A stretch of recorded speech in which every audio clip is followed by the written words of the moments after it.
Hi, my name is Henry Nyakarundi, and today I want to basically talk a little bit about some of the challenges I've seen SMEs have on the continent, on the African continent, as far as raising funds. This is my first video talking about it, and I decided I'm going to do some follow-up videos just to share my experience, share the challenges.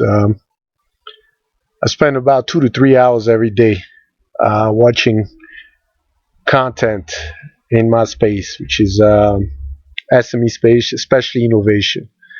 And these particular videos I'll be doing from now on will be focused on individuals that have businesses in an innovation space, whether it's ICT, energy, whatever the case is, but innovation, startup. And I'm sure everybody knows innovation is the biggest opportunity, I believe, in this particular time, just because of the challenges the world will be experiencing and is experiencing, especially on this African continent. I mean, we're talking about global warming will be the most affected.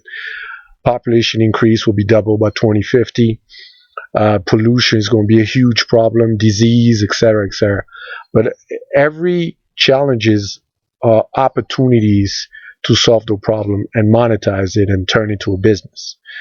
So those are really what I'm trying to cater to. Unfortunately, some of the challenges I've seen since I've moved back to Rwanda and being able to do business in Africa and in the States, I've seen that there's a lack of content for small entrepreneur in innovative space to get information on how to scale, or what are the key structure to have, the strategy totally different. And today I'll be focusing on raising fund mostly, but I'll talk a little bit about some of the challenges that I've seen. And just to give you a little bit of background, I started a small company in Rwanda, which is ARED, African Renewable Energy Distributor. And what we do basically is to bring connectivity solution in rural and semi-urban area using our mobile solar kiosk technology. And what we primarily do on our kiosk is we charge cell phones or small tablets. We distribute electronic vouchers, airtime, mobile money, and soon we're getting into our digital content and data connectivity using our Wi-Fi technology. And one of our key point is that we use a franchise model. The whole goal was to have a social impact. I really wanted to empower individual men and women with our technology and turn it into a business for them on a micro level, at the BOP level. So moving forward, and if you need more information, you can check us out on our website, on LinkedIn, Google the company or my name, and you'll have more information. But today I want to focus on raising fund. For whatever the case is, research and development, scaling up, and especially for innovative companies, it's extremely challenging. And briefly, just to let you know, I'm sure everybody knows how you raise fund, but there's different ways. You have debts, you have equity, and I'm not going to get into too much detail. We have grants. And another one I can add that I've been using in the past 2 years is competition, which is most of them are tied up to some type of funding. Not that much, but enough for you to get started. One of the competition we won, and we've won quite a few, was a SAFE award. It was 11,000 that allowed us to purchase 24 more kiosks. Another one we won in Kenya was about hardware development, and it was about we're able to finish our design of the new kiosk. Competition is something that a lot of people don't know. Of course, you have to have a very unique product, unique business model. Most of the competition I've applied, I wrote it myself. Basically, I'm not a good writer. That's definitely not my forte, but I've learned. I spent, 2 years applying to at least, I would say, maybe 40, 50, well, not 50, but maybe 40 competition, and we've won I think 6 or 7, all international competition. Um, so the odds are pretty low if you don't have anybody who specializes in writing those. But the good news is, you don't have to win them all. If you can win one or two, that helps. Um, Grant is one of the tricky part, especially if you do hardware development, not just software. Software, is more of human capital. So if you're a programmer, you can find a lot of programmer on the continent now. But hardware is tricky. I've yet to find any product development company, one-stop shop. I've yet to find a really good design company that specializes in product development. We have to outsource a lot, so it requires a lot of money. And unfortunately, our African government, if you look at the statistic, which is sad, over 90% of all the grants on the continent are either financed fully or partially by foreign countries, either Europe or the United States, and they're mostly for African government, not necessarily for the private sector. And the sad part is, even the few that we have to access to them, they don't cater to local companies. Their goal is to bring grants, but to promote their company coming from the Western world that do business in Africa. I mean, it makes sense. They're using their money. It's not for us.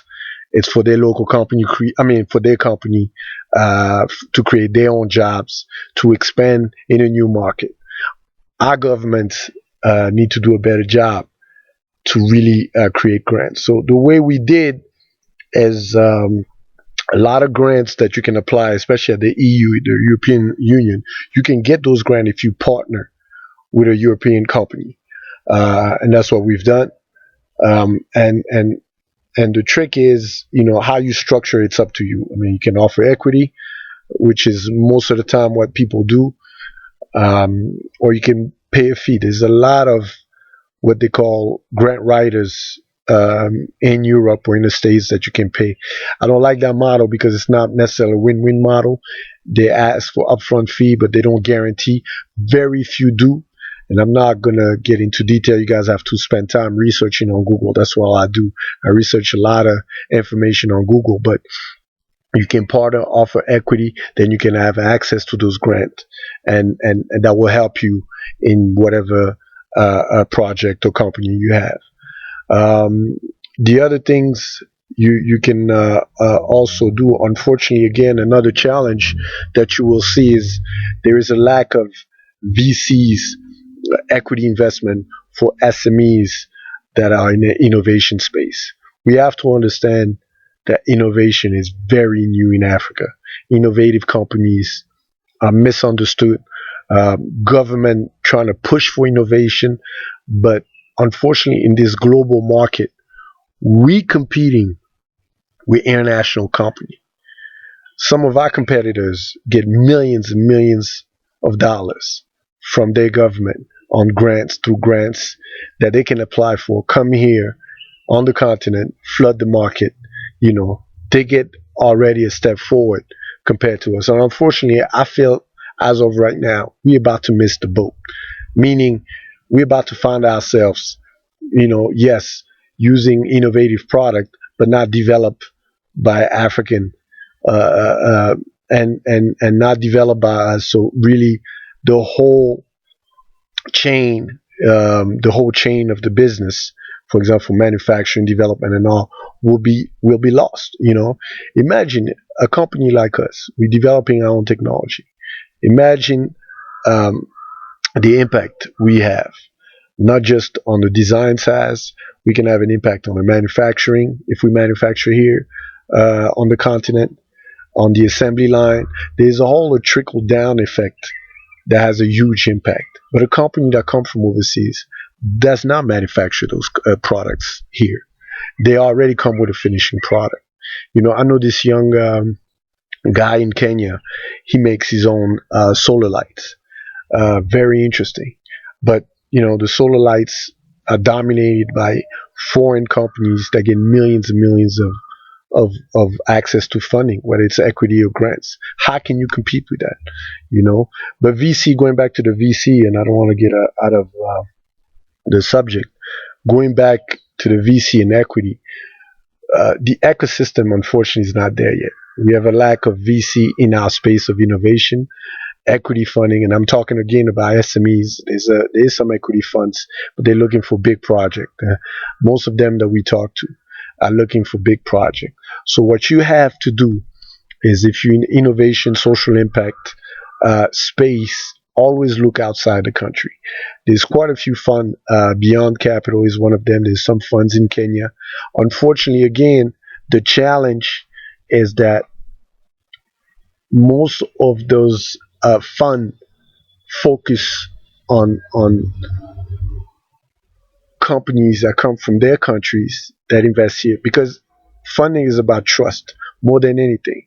You know, we have a problem where we have to build this network of trust, and because SME is kind of a new, well, I would say innovation on the SME space is kind of new.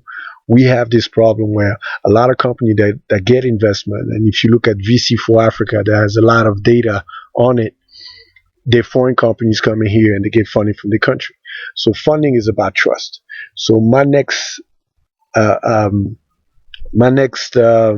option for you, if you really want to build that network, I highly recommend you participate in what they call accelerator program. It's the best way I found to build a network of investors. And there's two types of accelerator. I would say I've done 4 in 2 years. There's local accelerator program. There's more advanced accelerator program, and the depending on your comfort zone about business. If you're a startup, you've never been in business, you got to start with the local ones. And the local will teach you about the basic business plans, web design, understanding about your customer, your business, how to monetize, teach you about business in general. If you're more advanced, you've been in business before, the more advanced one teach you about, for example, your financial model, which is key. Now, if you're not looking for funding, this video is not for you. But if you are looking for funding, that's something you're going to have to work with. Financial model, you have to do projection, and there's a lot of documentation. I'm not going to get technical because I'm not even technical. But I've done 2 locals and 2 more advanced, and I can tell you, anytime you deal with investors and you're planning to raise funds, you're going to have to deal with those type of documentation. And Accelerate, the good thing is they have expert working on those fields that can come in. Village Cap is one of the accelerator we're doing, and it's great. They bring key people that develop those documents. Of course, you have to be selected, but they bring all those key people. But the good thing is they also bring investors. You can pitch to them, so you get a door inside the VC world. You get a door from different, and that builds a bigger trust because they believe that if you've been part of this program, you have a better chance to succeed. I can challenge anybody. If you contact a VC or an equity fund directly, 9 out of 10, I don't care how great your technology is, 9 out of 10, you're not going to get a response. They're networking driven. It's about, we dealing with people. And people, doing business with people, you have to build a trust. And those are the different channels you have to develop. I want to keep this video not too long. It's all about 14 minutes. But those are the different things, So focus on competition, grant through partnership with companies in Europe or in the States. And when you get to equity, make sure you get into accelerator program. If you have any question, just drop a line on the below on the video. It'll be uploaded, on the YouTube. And you can also reach me on Twitter. I always like to share my experience and share what I've learned into our space.